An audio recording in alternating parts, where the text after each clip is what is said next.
everyone, and thanks for watching my presentation on Penny, a therapy dog used by a psychologist to reinforce desired behavior from a student in the classroom. The psychologist, Miss Millie Poole, has worked with children in the elementary age range for 20 years. Additionally, she has worked with middle and high school students. She states that she has worked with students of all age ranges regarding academics and sometimes for social or emotional problems.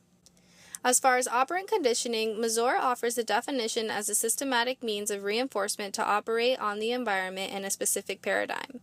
Operant conditioning was coined by B.F. Skinner, along with instrumental conditioning, to describe the procedure in which a behavior is strengthened through reinforcement.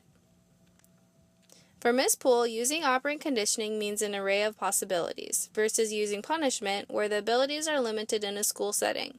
Watch this clip from our interview where Ms. Poole describes why she uses operant conditioning the most. I have found that using rewards to modify the behavior of the children that I work with is much more effective than things like punishment. The reason this being is because you are very limited in the school setting as to what you can and cannot do when you're trying to do punishment. And the rewards are much more effective because the children want to work for them and therefore they have a positive attitude about it and the motivation increases.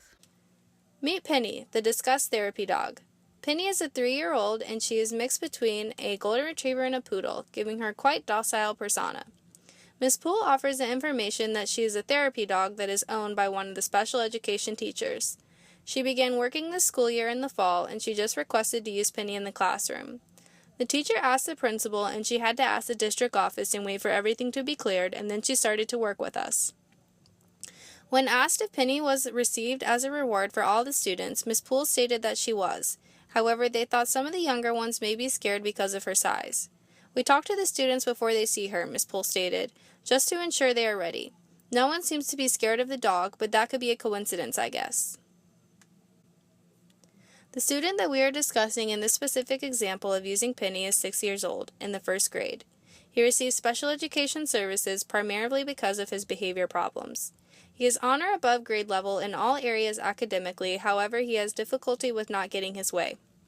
One thing that Ms. Poole noticed was that his mother is very strict.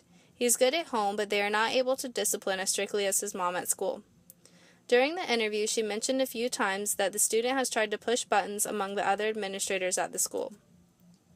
Ms. Poole further mentions that they specifically use Polly to motivate the student to write.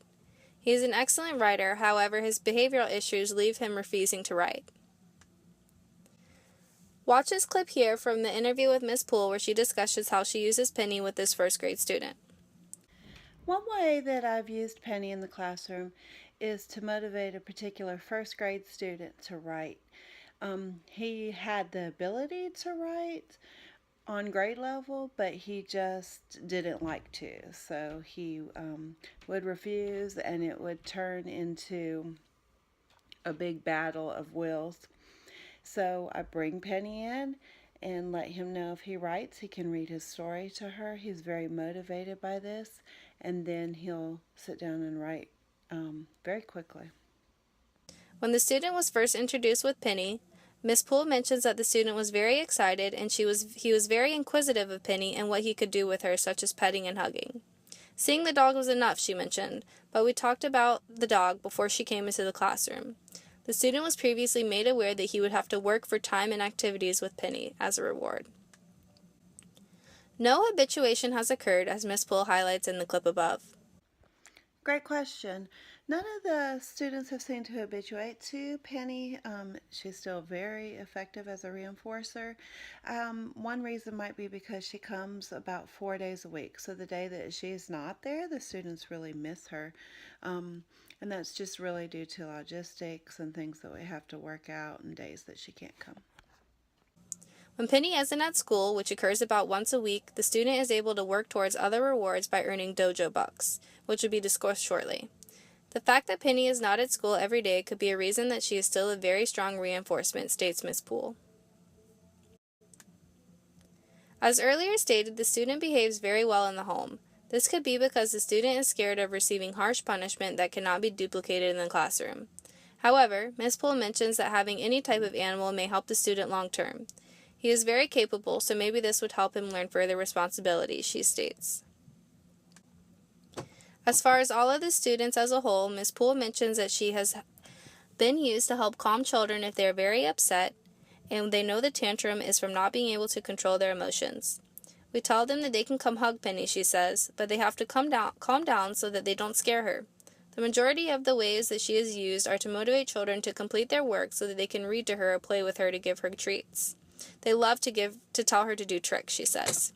Watch this video clip from our interview to hear about how Penny was able to increase the amount of forms returned with signatures from student parents.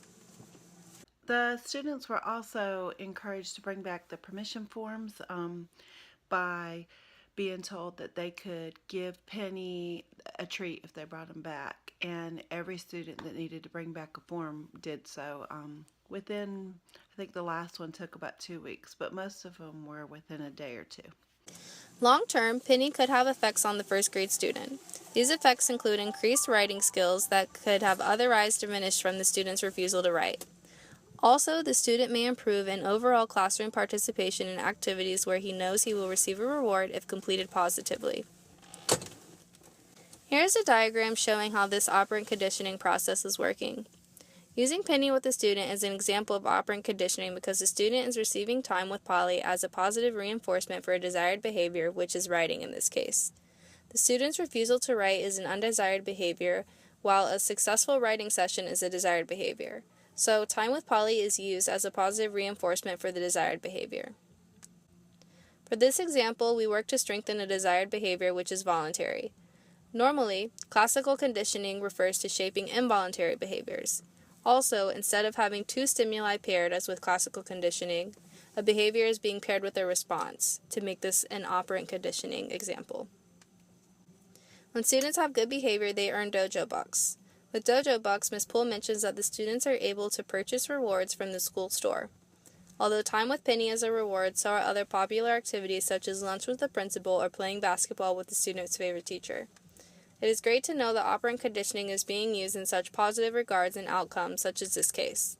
Thanks for watching, and I hope that this example helped you learn more about operant conditioning.